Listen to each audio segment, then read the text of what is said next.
Welcome back. This is Cult of Elections.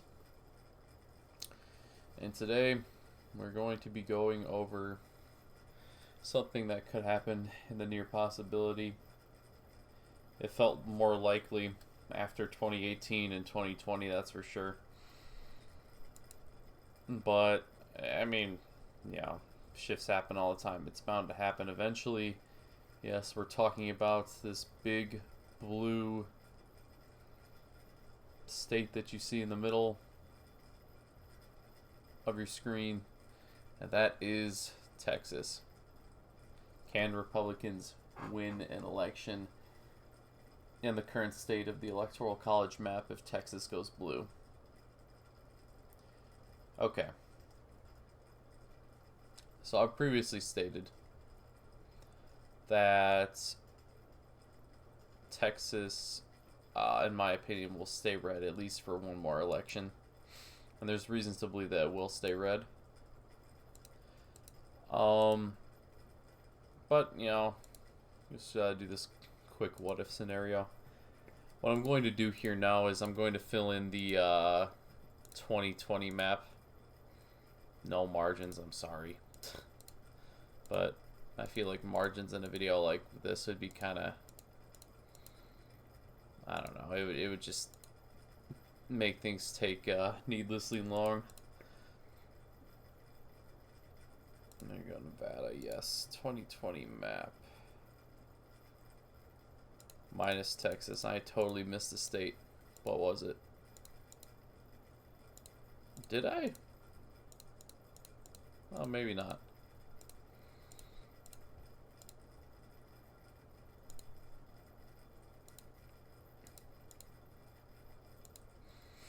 No, I must not have. Okay. So right here. 340 electoral votes. Wow. that in itself is a lot to overcome.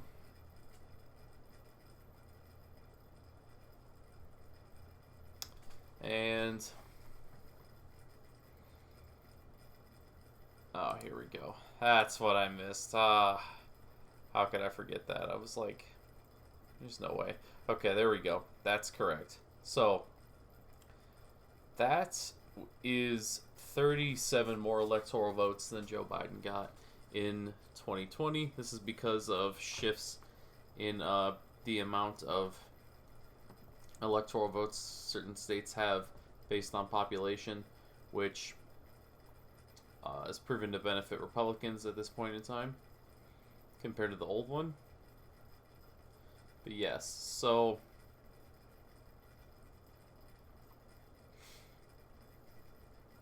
let's see.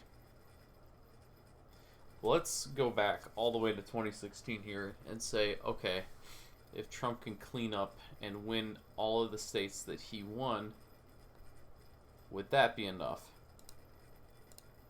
And if we go ahead and do that, then we are left with just 267.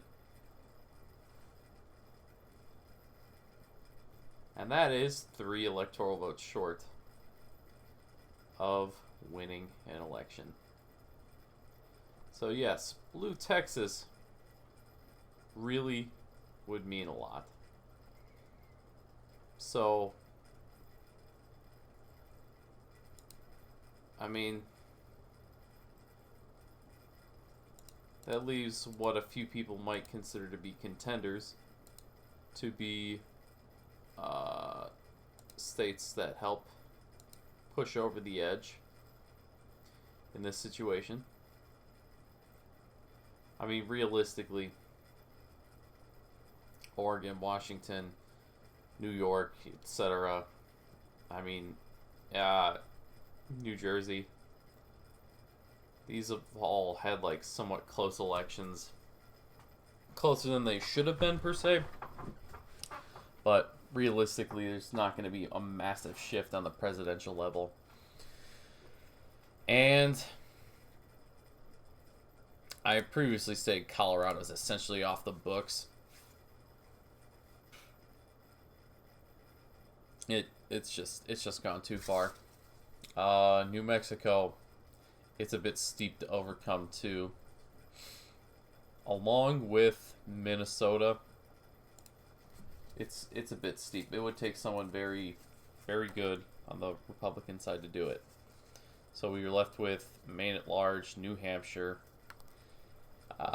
Nevada, Virginia. Okay, so let's even throw Maine at large in Republican side. That's just 269. That would just tie the election. But you can probably guess Maine at large isn't likely to do that either. It's just like Minnesota. It's just like New Mexico. It's more likely to stay in Democratic hands. And honestly, at this point, New Hampshire might be more likely to stay in Democratic hands than Virginia. Yeah, that statement could come bite me. But, I mean,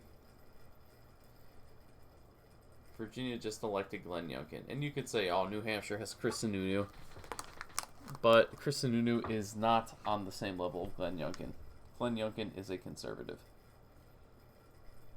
However, people like him.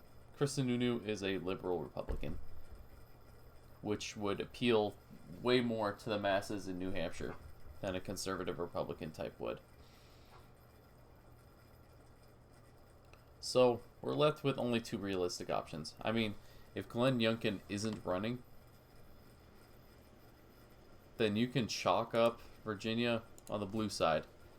I don't think it goes red unless he runs, and that's a maybe. That's a maybe. Okay, then that leaves one more state, which,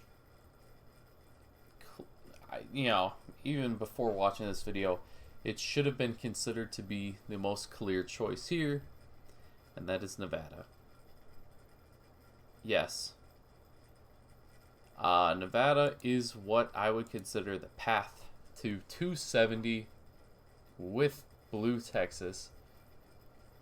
That would have to seal it. There's mountains to climb here. Michigan, Pennsylvania. Those are huge mountains to climb. And then you have to work to bring back Wisconsin, Arizona, Georgia, keep North Carolina all at the same time. It'd be kind of tough to do. And if Texas is moving, that means other states are probably moving too.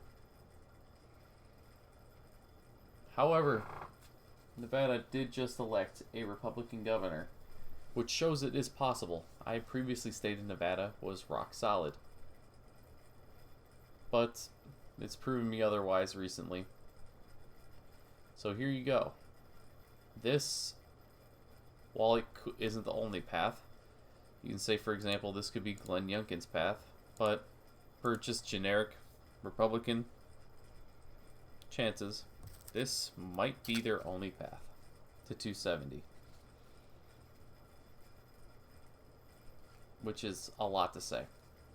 But again, this all relies on blue Texas, which I don't consider likely in the first place at all.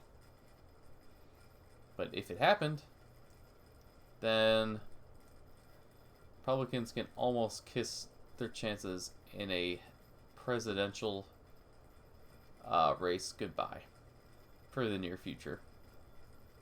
Anyways, what do you guys think? When do you think Texas will flip? Because inevitably it will, like all states do. Do you think if it flips, Republicans would have a chance? Let me know. Other than that, I'm going to get some rest after working this Black Friday. Oh, crazy times. Crazy times in our beautiful country here. And other than that, have a good one. Peace.